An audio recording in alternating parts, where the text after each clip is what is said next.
안녕하세요.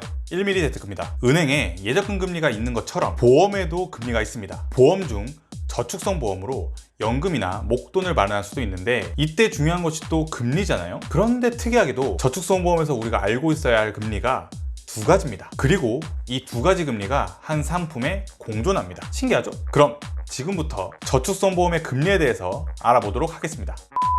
저축성 보험에서 알아야 할 금리 중에 하나는 바로 공시율입니다. 공시, 이율, 말 그대로 매달 1일에 공시하는 이율이에요. 누구나 볼 수 있도록. 그런데 못 보셨다고요? 그렇다면 아마 무심코 지나쳤거나 관심이 없어서 못 봤을 수 있습니다. 보험사 홈페이지나 정기적으로 보내주는 우편물에 친절하게 공시를 하고 있는데 우리가 몰랐을 뿐이죠. 이 공시율은 매달 1일에 보험사가 공시를 하면 그달 말일까지만 유효하며 공시할 때마다 그 공시된 이율로 언제나 변동될 수 있다는 특징이 있습니다. 이게 뭔 소리냐? 예를 들어 보겠습니다. 그러니까 이번 달에 1.5%, 다음 달에 2%라고 공시를 했다면 이번 달은 1.5% 적용받고 다음 달엔 2%를 적용받는다는 것이죠. 반대로 다음 달에 1일이라고 공시를 했다면 이번 달엔 1.5%, 다음 달에는 1%를 적용받게 된다는 것입니다. 즉 일종의 변동금리인 셈이죠. 매달 변하는 변동금리, 이것이 바로 공시율입니다.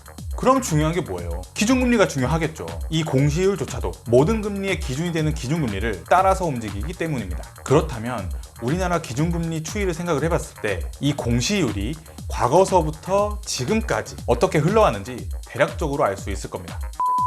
저축성 보험에서 우리가 알고 있어야 할 다른 금리는 최저보증이율입니다. 공시율이 매달 변하는 변동금리와 비슷한 것이라면 최저보증이율은 고정금리와 비슷합니다. 최저보증이율, 말 그대로 최저를 보증하는 이율이에요. 뭘 최저로 보증하느냐? 공시율의 최저를 보증합니다. 그리고 최저보증이율은 공시율처럼 매달 변하는 게 아니고 가입 당시에 정해진 이율을 만기까지 유지합니다. 자, 그럼 이해를 해봅시다. 한 상품에 두 가지 금리가 공존한다면 내 돈은 어떻게 굴러갈까요? 일단 두 금리가 같이 있다 하더라도 공시율이 우선 적용됩니다. 그러다 공시율이 최저보증이율보다 낮아지는 순간부터 최저보증이율이 적용되는 것이죠. 예를 들어 최저보증이율이 2%인 상품에 공시율이 3%라면 둘 중 공시율이자 높은 금리인 3%를 적용받게 되는 것이고 후에 공시율이 변동해서 1%가 되어버리면 1%를 적용받는 것이 아니라 최저보증되는 2%를 적용받게 된다는 것입니다.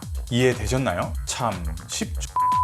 이 개념은 굉장히 중요해요. 우리가 저축성 보험을 가입을 해서 돈을 굴린다고 한다면 공시이율도 물론 중요하지만 최저보증이율을 더 중점적으로 봐야 합니다. 공시이율 수준은 비슷비슷해요. 그리고 이율이 올라간다고 하면 걱정할 필요가 없잖아요. 그런데 만약 떨어지면 최저보증이율이 높아야 떨어지는 공시이율을 더 높은 이율로 지켜줄 수가 있겠죠. 보험에는 공시이율과 최저보증이율이 있고 이 중에서 중요한 건 최저보증이율이라는 것을 꼭 명심하시길 바랍니다.